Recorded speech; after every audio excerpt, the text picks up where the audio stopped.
Kuroshiro, or Kuro, is a digital artist that uses dark, muted colors and soft shading. The art has a casual yet serious feel, appearing elegant. Kuro draws a lot of Genshin Impact Fanart, which is a fandom I draw a lot of art for as well, which makes me very happy. It's also one of the reasons I find Kuro's art so inspiring and why I wanted to study it. And in today's video, I'll share with you what I learned from this by going through different elements in the analysis part and applying these when drawing an illustration later on. Let's start with the first element, the lines. Kuro's art style incorporates a painterly approach, with many lines being painted over, varying in thickness. The clearest and thickest lines are typically found around the face. Sometimes the hair or other elements may have no line art and are instead defined by shading alone. Some areas of the artwork, such as parts of the outfit or background elements, may also lack outlines entirely. When Kuro does use lines, they are often brown or slightly colored. Kuro's characters have realistic yet slightly stylized proportions. They are generally 7 to 8 heads tall. Male characters tend to have wider necks and overall broad muscular physiques, giving them a more realistic and detailed look. The bodies are often tall, rounded, and adult-like. Some lines are added to emphasize muscle definition, but shading plays a significant role in conveying form.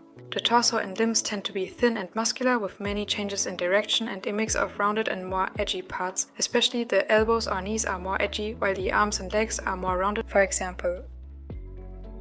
For the face, Kuro's characters typically have a long, rounded shape. Female characters often feature a more pointed chin, while male characters tend to have wider jaws. The face outline often fades at the sides, with the edges sometimes defined by shading instead of line art. The facial proportions aren't always consistent. For female characters, the distance between the eyes and nose can be quite small, with the nose positioned higher than the lower end of the ear, for example. The change in direction of the face shape often occurs between the eyes and ears in a 3/4 view, sometimes even as low as mouth level. In side profile view, male characters might have sharper facial features, while female characters maintain more rounded shapes. Fading lines often define the jawline in both 3/4 and side profiles.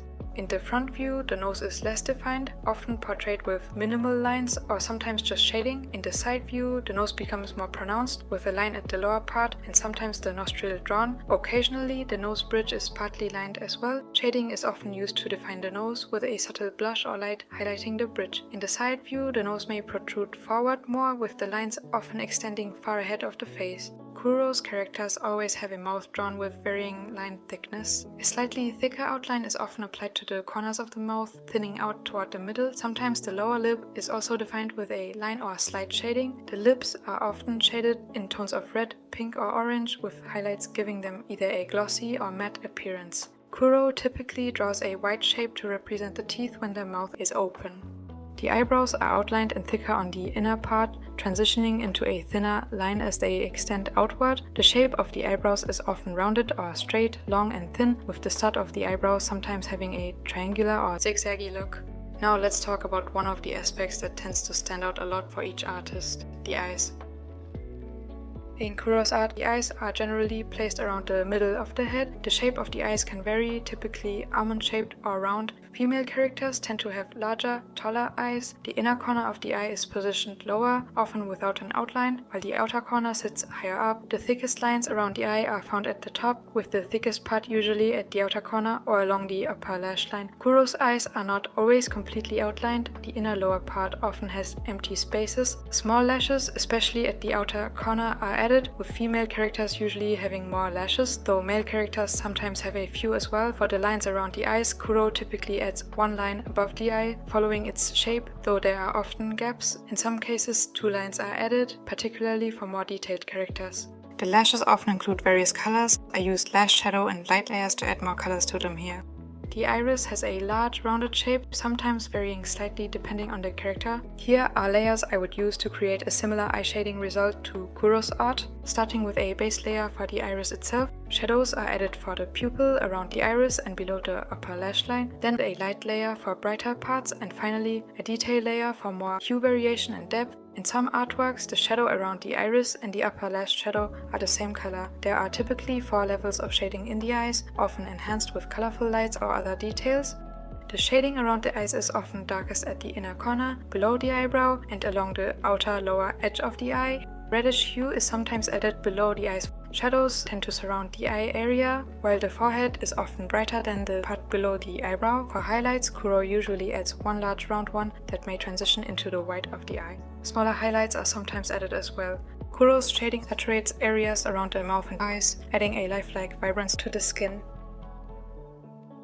Kuro's approach to hair focuses on shapes, contributing to a flowy, messy look. The thickness of the strands varies, and Kuro often includes spiky, thin hair ends, making the hair appear dynamic. The hairline art is flowy. It can be more or less messy depending on the illustration. The lines as well as the hair shading define hair strands. Speaking of which, here are layers I would use for a similar look to Kuro's hair shading. A base layer for the hair, strand shadows, these define the bigger part in shadow and can follow the shape of the head. Strand lights, this adds lighter parts to the parts that are not in shadow.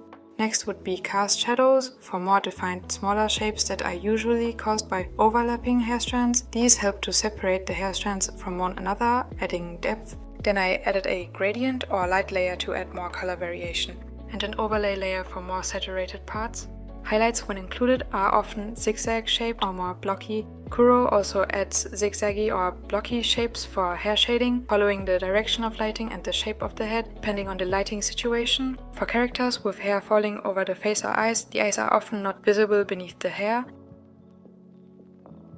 Kuro draws clothes with thicker lines for the silhouette and thinner lines for folds. Most folds are portrayed through shading rather than line art, with many lines being incomplete or painted over. Kuro often uses sketchy, triangular or rounded folds with zigzag shapes. The clothes tend to emphasize a casual, formal, minimalistic aesthetic.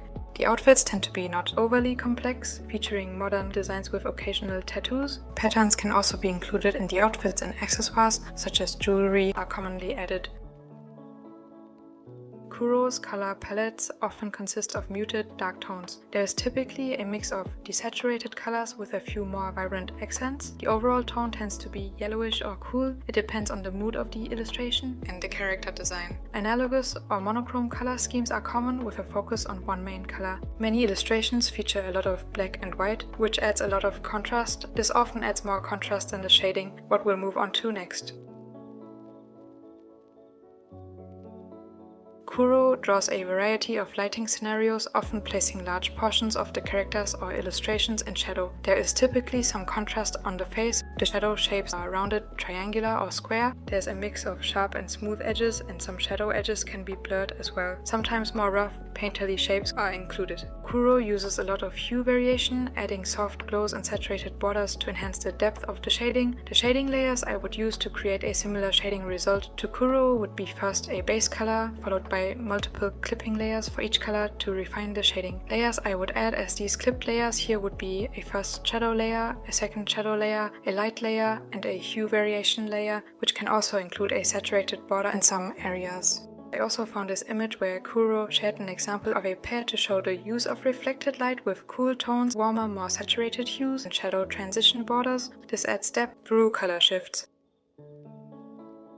Kuro often keeps backgrounds simple, using either black or white. For the black backgrounds, these often include a soft spotlight framing the character. Occasionally, elements like rocks or a scene are painted in. The background elements often have no line art and can be blurred, making the character stand out more. Another thing Kuro commonly adds to the illustrations would be a grain texture. Additional effects, such as small white particles, rainbow lights, or lighting reflections, are often included. Flowing elements like butterflies or leaves can be added. This can depend on the character and the illustration. Usually Kuro keeps the extra effects minimalistic here. Now that we've gone through all the elements in the analysis, let's apply them in an illustration. I'm drawing my OC Yumari, the moon guardian of his world, who I've also drawn for my other art style study videos. It's nice to see how each one of these turns out. Let's start with the drawing process. I started with the sketch. First I figured out the pose. I wanted to go for Yumari holding the front arm in front of his body with a hand on his neck. Next I drew in his head. I went with a gentle expression for this, fitting to his personality. I added the hair afterwards. My intention was to sketch this in a free, flowy way, but my sketch was a bit too messy for the line art later on to me. I continued with drawing in the body and especially figuring out the pose of the arm in front. The elbow in particular was difficult to me. Next I drew in the outfit. For this I like to use Yumari's initial outfit design and I adjusted or add in a few elements that fit to the artist to me. In this case, I added some jewelry and made some parts of the outfits translucent. I also added a small tattoo on Yumari's shoulder. I actually drew Yumari with a tattoo like this in his villain version for a video where I did OC challenges before.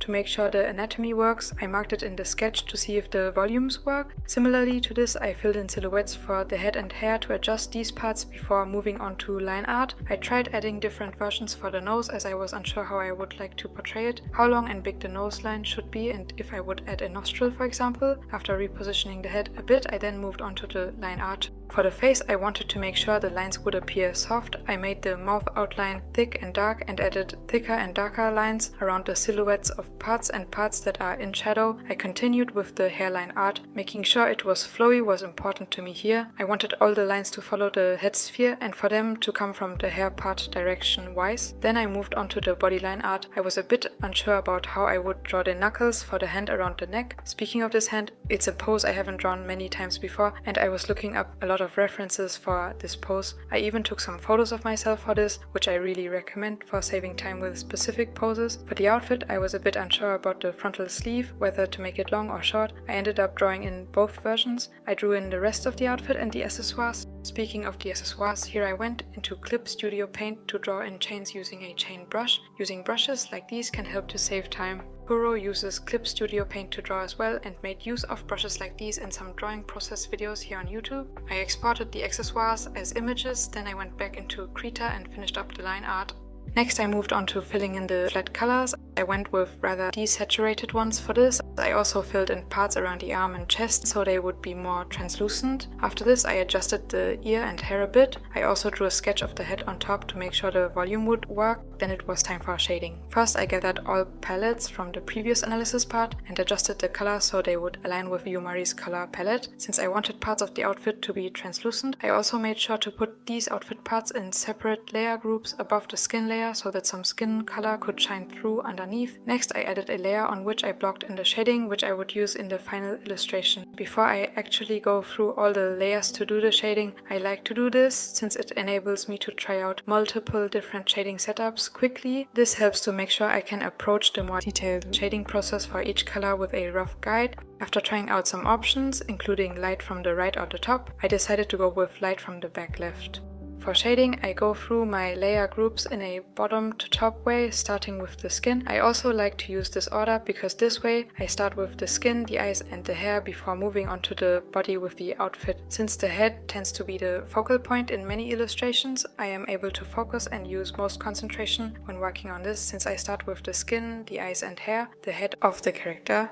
For shading the skin, I made my anatomy sketch layer visible again, which helped with defining the anatomy. With this arm pose, especially shading the elbow was challenging. Overall, I used a layer for each new shading color from the system I determined in the analysis part here. However, I blended a few colors at times and color picked to create nicer transitions as well. Drawing in the lips was especially nice for me here. After the skin, I moved on to the eyes. The shading on the lashes was something I wasn't that used to, and including this as well was interesting. After this I moved on to the hair. I started with only roughly painting in shapes for the first layer, like this more smooth transitions and rough edges were included here. This layer was especially there to determine where the main parts and light and shadow would be. For the next layer I started with lasso selecting a few parts, creating sharper, more defined shapes. Then I added more rough shapes again. On the cast shadow layer I added darker small parts, using the lasso selection tool to define the hair a bit more and separate strands from each other. The gradient light layer after this was there to add some more colorful parts and hue variation. With the overlay layer it was similar. Here I included even brighter parts, but I wasn't sure about the opacity to go for. I also noticed that something about the hair shape for the hair in the back on the top right looked off with how the shading and possibly even the line art looked. To add more contrast I added more shadows to the hair on the right side of the illustration. I didn't like how the colors looked here initially, so I experimented with some adjustment layers or filter masks such as curves or burn and dodge layers. Checking the values by making the illustration black and white helped as well. To determine some more adjustments I would like to make, I sketched over my illustration and took notes. I, for example, wrote down that the nose looked too big to me, that the hair volume looked a bit off, with the hair in the back having too much volume and the hair in front too little. The eyes were not lining up to me since the eye closer to the viewer seemed lower as well. After this, I moved on to shading the clothes. I used my defined layer systems here and mostly painted shadows in. Since I added 2 versions for the sleeves, I made sure to shade both of these as well. After the clothes, I shaded the metal, especially for the moon. This was kind of challenging since moon-shaped metal accessoires can have different forms and shapes. Then I experimented with adding some of the initial shading layers back to the now shaded illustration. I merged all my color layers and colored the line art in a similar way to what I usually do when drawing my illustrations. I blur some copies of my color layers and merge them, then I put this merged layer over my line art. After all of this, I merged all my layers again to do some final adjustments. First I added the eyes reflections to see how this would look in the final illustration. I also added some shading layers to increase the contrast and painted over some parts. After this, the illustration was finished. Next, I would like to reflect on the illustration in this study. I hope hearing my takeaways can help you as well. You can also add your own thoughts in the comments. I look forward to hearing them, as each person has a different perspective because of our individual unique experiences. Let's start by looking at some differences between my artwork of Yumari and Kuro's art. First, I would mention contrast. My image has brighter values overall, it lacks dark values that add contrast. This is partly due to Yumari's design, but I could add some contrast by making the background black or changing his outfit. Next would be that some lines, especially for the mouth, are too dark or heavy. This can vary a bit depending on the illustration though. Some are more painterly, while others feature more clear separation of lines from the colors, like in my artwork. The lines around the elbow are not as soft or smooth as in Kuro's art as well. What can vary along with the lines in Kuro's art would be the detail of the anatomy shading. My artwork matches more to Kuro's with more detailed anatomy shading. Here the neck shading is something I don't like that much. I would like to make it softer. And that's what I did next. I tried changing up the things I pointed out here to see if this would make my art look more similar to Kuro's. For Yumari's outfit, I made the part around his chest black, since this would also help separate the elbow in the front from the torso. For one of the versions, I also made the shorter sleeves a bit darker. To also add more contrast to the face, I added in some dark hair strands. This also reminded me of back when I did a OC challenge where I drew Yumari in a villain version, as mentioned before, for adding in the tattoos as well. Other than this, I experimented with the darker background and painted over the lines for the facial features as well as the neck shading. As I made these adjustments, I also adjusted the elbow and neck proportion wise. Finally, I added a grain and watercolor texture. Here's a before and after of the 3 final versions of this study. Which one do you like most? After the differences, let's move on to my learnings from this study. First would be about mood and atmosphere. The way Kuro uses poses, expressions and colors or lighting to convey a specific mood or atmosphere is fascinating to me. The characters don't tend to have extreme expressions, but the expressions they do have lead to this casual yet serious or intimidating look, making the art more appealing. Next, something about details. Kuro's art looks more elegant and calming because there aren't too many details added. The details are placed with intention to draw focus to specific areas. This helps with leading your eyes across the image. Finally, I would add flow or dynamicness. The pose, colors, lighting and or background elements Kuro uses add this to the illustration. That would be it for some of my learnings. Do you have any other ideas or feedback? You can let me know your thoughts in the comments. I'll leave links to Kuroshiro's social media in the video description. Feel free to check it out. You can also find a lot of insightful videos on Kuro's YouTube channel. These videos have helped me a lot and I'm very grateful for all the art Kuro shares, and studying it was a really nice, enjoyable experience. If you'd be interested in some screen recorded process videos, time lapses and more, you can find that on my Patreon. Thanks for watching, have a nice day, bye.